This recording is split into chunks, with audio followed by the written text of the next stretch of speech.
Hello everyone, welcome back. Today I am going to analyze a game called as the Immortal Game of 19th century. It was played on 21st June 1851 in London. Adolf Anderssen was white and Lionel Kieseritzky was black. This is one of those games which shows how romantic a game of chess can be. In this game, Anderson goes for a series of unimaginable sacrifices, not really guided by impeccable calculations, but purely driven by instincts and innate love for attack. Let's see the game. Game started as e4, e5, f4, e into f4. This is King's Gambit accepted, less popular nowadays, but this is the opening that was responsible for so many violent games. Going for King's Gambit mostly means that white must be ready to sacrifice a lot of pieces on the king's side for gaining tempo and space. This requires guts and eye for combination. This is what the current game is all about. Let's see the game. White continued with bishop c4. White will focus on f7 pawn with all its might. White will line up all its forces and every sacrifice will aim at getting this lineup possible. So black plays queen h4 check. Note that white will have to lose its castling abilities. Playing g3 is not an option. It immediately loses rook.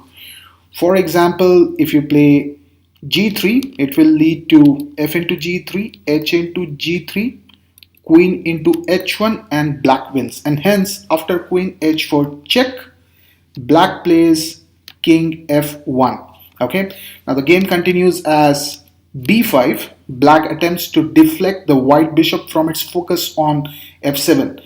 White can go for bishop b3, but it accepts the b5 pawn and plays bishop into b5. Black plays knight f6. White plays knight f3. The black queen is attacked.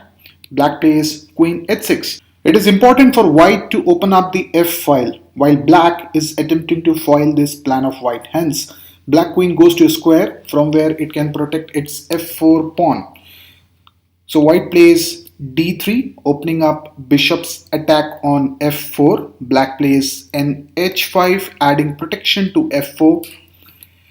White plays n h4 and black replies by playing queen g5, attacking the knight.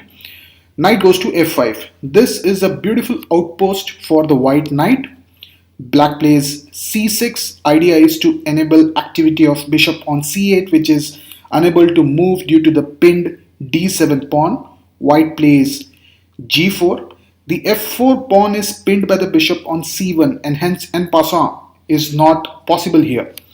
So black plays knight f6, attacking the g pawn. Here white decides to sacrifice his bishop and plays rook g1. This move defends the g pawn, and now white prepares to push the h pawn and start cornering the black queen while gaining space on the king's side simultaneously. Black plays c into b5, so black accepts the bishop sacrifice, but actually it's not the right thing to do here. Black king is in center. Black queen is awkwardly placed and is constantly threatened. White pieces are well coordinated. Best move would have been h5 over here. This move would have allowed black to counterattack rapidly. Let's see this variation. Instead of c into b5, if black plays h5, the game can continue as queen e1, h into g4, queen c3, knight h5, queen e5 check, king goes to d8, bishop comes to a4, knight a6, bishop d2, bishop c5, and suddenly black has a commanding position. But in the main game, Kieseritzky accepted the bishop sacrifice after rook g1, c into b5 was played. The game continued as h4, attacking the queen. Queen goes to g6, h5, queen comes back to g5, queen g5. White plays queen f3. Now white tries to build up pressure on the f file and attempts to capture the f4 pawn. Black plays knight g8. Black can no longer defend the f4 pawn, but it creates an escape passage for its black queen, which will come under attack once the white bishop captures the pawn on f4. So white goes for bishop into f4, attacking the black queen. Queen moves on to f6, knight c3, bishop c5, knight d5. Now this move has multiple objectives. Attacking black queen is one, but more importantly, the white knight is now blocking the c7 escape route for the black king. The game continued as queen capturing the b2 pawn. White plays bishop d6. White is now sacrificing its rooks. This bishop move does not intend to capture the black bishop for its rook. Its purpose is to block the f8 square for the black king. Black goes ahead with capture of the rook. Black plays bishop into g1. This was a bad move. Black shouldn't have allowed the white bishop to exert its influence on e7 f8 squares. In fact, bishop d6 was actually a weak move played by Anderssen, and Kieseritzky should have taken full advantage of this weak move. He should have played queen into a1 check instead of bishop into g1. Let's check this variation. So bishop d6, as I said, after queen into b2, Anderssen played bishop d6. I told you that this is a weak move. Kieseritzky should have taken an advantage over here. Instead of capturing bishop at g1, he should have played queen into a1 check. The game could have continued as king e2, queen b2, rook c1, g6, kicking off the dangerous knight and making a way to bring the queen back and defend the king.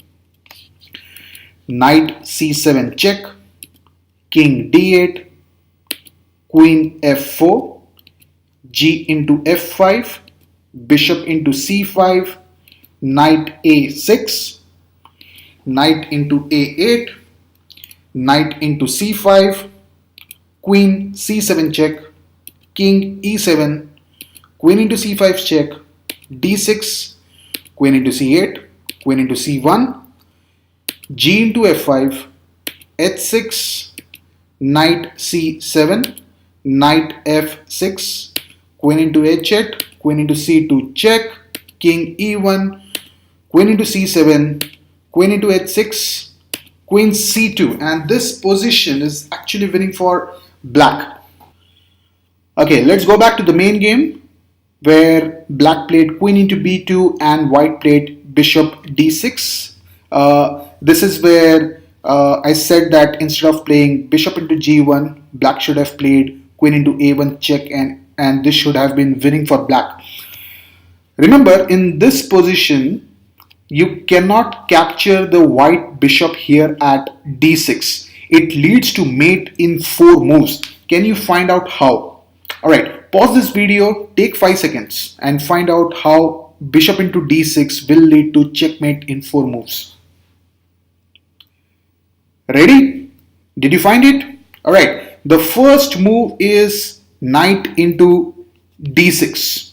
Okay, bishop into d6, knight into d6, check, king d8. Remember, king f8 will lead to queen into f7 check. So king d8, knight into f7 check, opening the f file for the white queen, king e8, knight d6 check, king d8, queen f8, checkmate. Let's go back to the main game where black moved his bishop and captured the rook on g1 in response to bishop d6. So this was the position, and here black played bishop into g1. Okay, the game continued as e5. This blocks black queen's control over g7 pawn in return for another white rook. The game continued, queen into a1 check, king e2, knight a6. This is a blunder by black. Bishop a6 would have been better, but even bishop a6 does not save the game for black.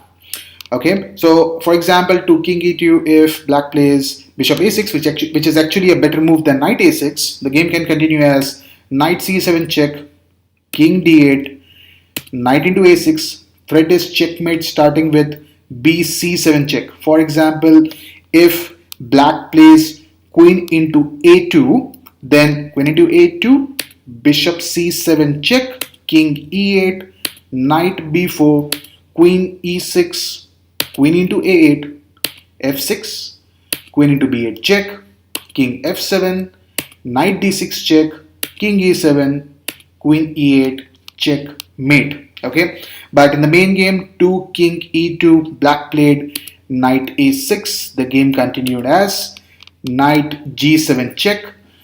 Note that e7, e8 and c7 squares are all under threats. Black plays king d8, queen f6 check. Here comes the queen sacrifice to deflect the black knight from its influence on e7 square. Knight into f6, bishop e7, checkmate. Isn't this a beautiful checkmate? No wonder this is called the immortal game of 19th century.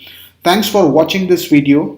I owe my sincere thanks to Karan Prasad, Dr. Arindam Chakraborty and Dr. Swapnil Sonar for their valuable feedbacks. Next week, I shall bring to you one more immortal game. Till then, goodbye.